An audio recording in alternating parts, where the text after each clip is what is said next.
យោងតាមឯកសាររបស់មជ្ឈមណ្ឌលឯកសារកម្ពុជាបទសម្ភាសន៍ជាមួយនឹងលោកយាយកេសម៉ាន់នៅថ្ងៃទី21ខែវិច្ឆិកាឆ្នាំ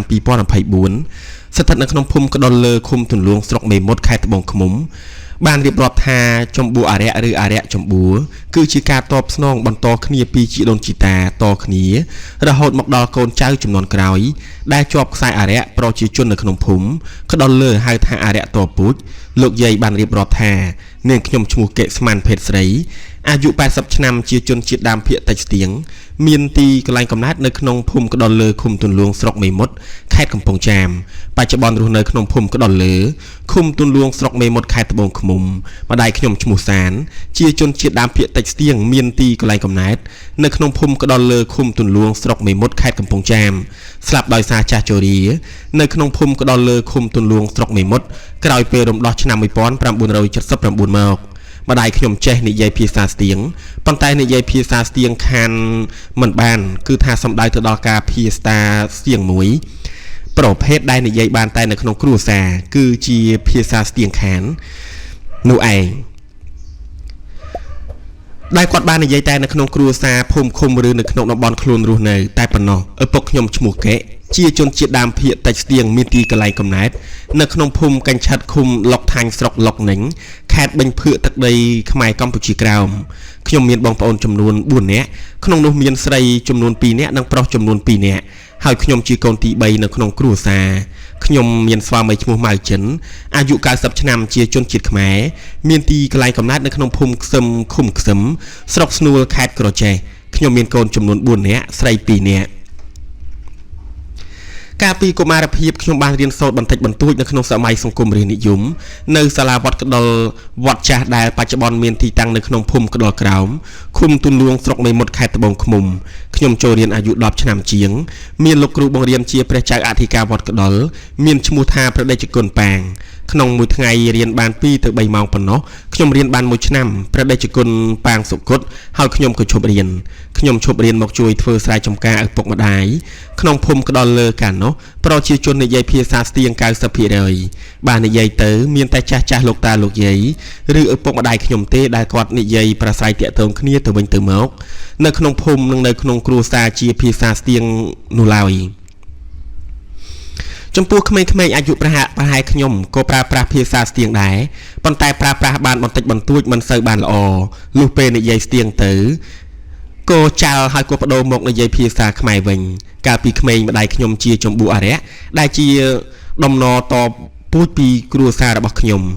មិនដឹងថាអរិយចម្បួរនេះកើតឡើងមកពីពេលណាទេព្រោះពេលដែលខ្ញុំដឹងក្តីឡើងខ្ញុំឃើញម្ដាយខ្ញុំជាសំណងអរិយហើយប៉ុន្តែសម័យម្ដាយខ្ញុំស្រួលណាស់កាលនោះពេលត្រូវការប្រជាជនអាចពឹងពាក់គ្នាម្ដងម្នាក់មិនបានសូវចុះថវិកាប៉ុន្មាននោះទេម្ដាយខ្ញុំមិនសូវកាន់ឬរៀបចំបាយសីជាប្រចាំនោះឡើយតោះតែមានក្រុមគ្រួសារណាឈឺទើបរៀបចំនឹងលេងភ្លេងអរិយឡើងភូមិក្ដុលលើក៏មានភ្លេងអរិយមួយក្រុមដែរពេលម្ដាយខ្ញុំរៀបបាយសីម្ដងខ្ញុំឃើញមានប្រដាប់ប្រដាជាច្រើនដោយសារខ្ញុំនៅតូចពេកទើបមិនសូវស្គាល់អស់បើតាមខ្ញុំចាំបានខ្លះមានស្លឹកចេកធៀងចេកកូនចេកផ្កាធូបទៀននិងមានគ្រឿងព្រះពិស្ណុការផ្សេងទៀតផងដែរម្ដាយខ្ញុំទៅរកក្រុមភ្លេងអរិយមកលេង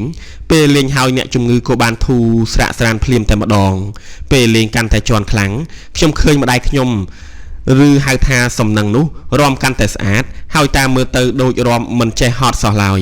ក្រុមភ្លេងអរិយនេះត្រូវចាប់ផ្ដើមលេងនៅពេលប្រលប់ពីម៉ោងប្រហែលជា7ទៅ8រហូតដល់ម៉ោង12ទើបសម្រាករហូតដល់ម៉ោង3ទៅ4ក្រុមភ្លេងងើបមកលេងទៀតការនោះភាគច្រើនភ្លេងអរិយលេងចំនួន3ថ្ងៃខ្ញុំរៀបការអាយុ18ឆ្នាំពេលនោះប្តីខ្ញុំជាអ្នកបើកឡានឈ្នួលដឹកប្រជាជនដែលធ្វើដំណើរពីក្រចេះទៅភ្នំពេញកាលនោះខ្ញុំបានជិះឡានប្តីខ្ញុំទៅស៊ីឈ្នួលឆ្ការព្រៃនិងកាប់កូនឈើធ្វើផ្លូវនៅស្នួលខ្ញុំស៊ីឈ្នួលបានប្រាក់កម្រៃក្នុងមួយថ្ងៃ25រៀលក្រៅពីការងារស៊ីឈ្នួលកាប់កូនឈើពេលទំនេរខ្ញុំឆ្លៀតជួយធ្វើស្រែចម្ការឪពុកម៉ែផងដែរខ្ញុំនិងប្តីបានស្គាល់គ្នាតាំងពីពេលនោះមកនៅក្នុងឆ្នាំ1967ខ្ញុំបានរៀបការនៅក្នុងភូមិក្ដុលលើឃុំទន្លួងស្រុកមេមត់ខ្ញុំបានរស់នៅជាមួយឪពុកម្ដាយនៅក្នុងភូមិក្ដុលលើធ្វើស្រែចម្ការនៅផ្ទះចំណែកប្តីខ្ញុំនៅតែបន្តមុខរបរបើកឡានធម្មតា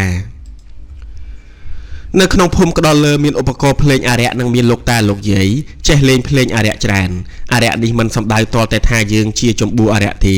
ទោះបីជាមិនជាប់ខ្សែអារក្សក៏ដោយក៏កាច់យើងបានដែរដូចជាយើងដើរទៅក្នុងព្រៃនិយាយខុសមាត់កអារក្សឬអ្នកតាធ្វើឲ្យឈឺមើលមិនជាក៏មានហើយប្រជាជននៅក្នុងភូមិក្តោលលើនេះមានជំនឿណាស់ទៅលើគ្រូទូទាយបើទៅរកមើលថាខុសអារក្សគ្រូទាយប្រាប់ឲ្យថាត្រូវរៀបចំអ្វីខ្លះនោះពេលត្រឡប់មកវិញអុជធូបសន្យាថាជាមួយអារក្សថាប៉ុន្មានឆ្នាំធ្វើឲ្យ3ឬ4ឆ្នាំធ្វើអារក្សឲ្យទៅអញ្ចឹងទៅចុះនៅសម័យលន់នល់ក្តីខ្ញុំបាក់ឡានដឹកឈើធំទៅទម្លាក់នៅថ្មក្រែប្តីខ្ញុំបាក់ឡានដឹកឈើធំទៅទម្លាក់នៅថ្មក្រែនិងដឹកប្រជាជនដែលធ្វើដំណើរពីភ្នំពេញទៅក្រចេះពីក្រចេះមកភ្នំពេញពេលរដ្ឋប្រហារឆ្នាំ1970នៅក្នុងភូមិក្តោលលើមានប្រជាជនទៅចូលរួមធ្វើបាតកម្មដែរប៉ុន្តែទៅដោយស្ម័គ្រចិត្តមានឡានទាហានមកដឹកយកទៅធ្វើបាតកម្មនៅជីរូប្រជាជនដែលទៅធ្វើបាតកម្មភៀសច្រើនមិនឃើញមានយកអ្វីទៅទេហើយទៅមួយថ្ងៃពីរថ្ងៃក៏ត្រឡប់មកវិញធ្វើស្រែចម្ការធម្មតាដូចឧស្សាហ៍មួយដងបន្ទាប់មកគ្រួសារខ្ញុំផ្លាស់ទៅនៅភូមិក្បាលត្រាចឃុំស្រែចាស្រុកស្នួលខេត្តក្រចេះខ្ញុំទៅតាមប្តីដឹកឈើបាន4ខែទៅត្រឡប់មកស្រុកវិញលុះពេលត្រឡប់មករស់នៅក្នុងភូមិក្តោលលើវិញខ្ញុំឃើញវៀតកុងចូលមកពេញក្នុងភូមិចាប់មន្ទីរប្រជាជនយកទៅស៊ីខ្ទេចបន្ទាប់មកឃើញអាមេរិកចូលមកក្នុងភូមិដល់ចូលមកបាក់រថក្រោះតាមផ្លូវនឹងមានកាំភ្លើងតូចនិងធំវៀតកុងបោះជំរំនៅតាមព្រៃចំការចំពោះវៀតកុងច្រើនតែដាំបន្លែដាំស្ពៃនិងដំឡូងហើយពេលព្រឹកឡើងទៅប្រជាជនទៅសុំពីពួកគេនោះវិញពេលអាមេរិកទម្លាក់គ្រាប់ខ្ញុំជីកលេនដ្ឋានសម្រាប់ទុកលាក់ខ្លួនលេនដ្ឋាននេះមានទំហំ3xទៅ4ម៉ែត្រនៅក្នុងភូមិក្តោលលើមានការទម្លាក់គ្រាប់បែកមិនមានការទម្លាក់គ្រាប់បែកទេទម្លាក់ដោយតែជាភូមិតែប៉ុណ្ណោះប្រជាជននៅធ្វើស្រែចម្ការបានធម្មតាប៉ុន្តែត្រូវធ្វើដោយលួចលាក់ពេលស្ងាត់ពីការទម្លាក់គ្រាប់បែកនោះអាមេរិកកាំងទម្លាក់គ្រាប់បែកពេលដែលឃើញវៀតកុងប៉ុណ្ណោះពេលអាមេរិកកាំងទម្លាក់គ្រាប់បែកខ្លាំងក្រុមគ្រួសារខ្ញុំរត់ទៅកូនក្រពើរយៈពេល10ថ្ងៃពេលដាំបាយឃើញផ្សែងក៏អាមេរិកកាំងទម្លាក់គ្រាប់បែកដែរពេលល្ងាចការទម្លាក់គ្រាប់បែកខ្ញុំក៏ត្រឡប់មករស់នៅក្នុងភូមិក្តោលលើវិញពេលនោះប្រជាជនចាប់ផ្ដើមធ្វើការងារយកវេនគ្នាម្ដងម្នាក់ដោយទទួលបានការដាក់ចង្រុកស្រូវតាមផ្ទះផងអំឡុងពេលនោះប្រជាជននៅក្នុងភូមិក្តោលលើបានហូបបាយឆ្អែតគ្រប់គ្រាន់ការធ្វើស្រែចម្ការប្រវាស់ដៃគ្នារបស់ប្រជាជននៅក្នុងភូមិបានរយៈពេលប្រហែល1ឆ្នាំក៏មានការផ្លាស់ប្ដូរពីការដាក់ចង្រុកស្រូវតាមផ្ទះមកដាក់ចង្រុករួមនិងបានប្រមូលទ្រព្យសម្បត្តិឯកជនមកដាក់ជារួមឬសមូហភាព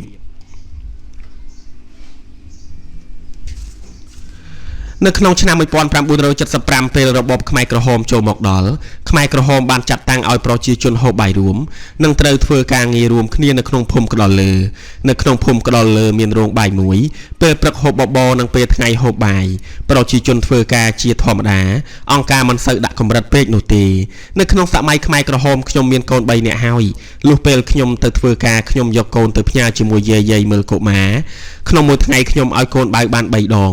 មុនពេលទៅធ្វើការឲ្យបៅម្ដងឲ្យឆ្អែតលុះពេលថ្ងៃឡើងពីធ្វើការឲ្យបៅម្ដងទៀតនិងពេលរសៀលត្រឡប់ពីធ្វើការឲ្យបៅម្ដងទៀតប្តីខ្ញុំត្រូវអង្គការឲ្យធ្វើការងារស្រែចម្ការជាមួយប្រជាជនធម្មតាហើយមានពេលខ្លះត្រូវទៅមើលគោនិងក្របីផងដែរចាប់តាំងពីរបបខ្មែរក្រហមចូលមកនៅក្នុងភូមិក្តោលលើលែងសូវនិយាយភាសាស្ទៀងហើយព្រោះអង្គការមិនឲ្យនិយាយទេអង្គការខ្លាចនិយាយបបួលបកពួកប្រឆាំងនឹងអង្គការ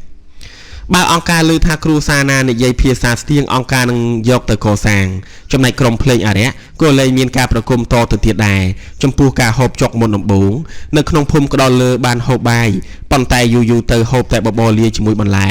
សុទ្ធតែទឹកក្នុងមួយឆ្នាំងខ្ទះដាក់អង្ករប្រហែល3កំប៉ុងទឹកដោះគោអ្នកភូមិហូបបបរក្នុងមួយថ្ងៃតែ2ដងតែប៉ុណ្ណោះ